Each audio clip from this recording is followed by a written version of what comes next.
আজকের রেসিপিটা ইলিশ মাছ। তো ইলিশ মাছ বানাবো বেগুন, আলু আর কচু দিয়ে। দেখতে থাকো আমাদের পুরো রেসিপিটা। বেশ লাল লাল করে মাছগুলো ভেজে তুলে নিয়েছি। সব মাছগুলো ভেজে নিয়েছি একসাথে। লম্বা লম্বা করে আলু কেটে রেখেছিলাম, আলুগুলো ভেজে নেব হালকা লাল লাল করে। লাল লাল করে ভেজে তুলে নিয়েছি। তো ওই তেলেই বেগুনগুলো ভেজে নেব, বেশি ভাজলে হবে না। ওই তেলেই কচুগুলো ভেজে নেব। এদিকে ফোড়ন নিয়েছি কালো জিরে, জিরে আর শুকনো লঙ্কা। এদিকে মশলা নিয়েছি আদা, জিরে, কাঁচা লঙ্কা বাটা, শুকনো লঙ্কা। তো মশলা হালকা কষানো হয়ে গেছে। হলুদ, পরিমাণ মতো লবণ দিয়ে আবারও হালকা নেড়ে চেড়ে মশলাটা তেল ছেড়ে আসলে এটা শুকা শুকা হয়ে যাবে, বেশ গাঢ় মাখো মাখো টাইপের হবে মশলাটা। তো ভেজে রাখা আলু আর কচুগুলো দিয়ে দেব।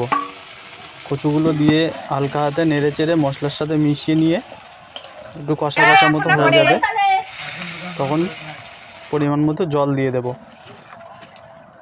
জল দিয়ে হালকা হাতে নেড়ে চেড়ে ঝোলটা ফুটে আসলে কত সুন্দর একটা কালার এসছে দেখুন।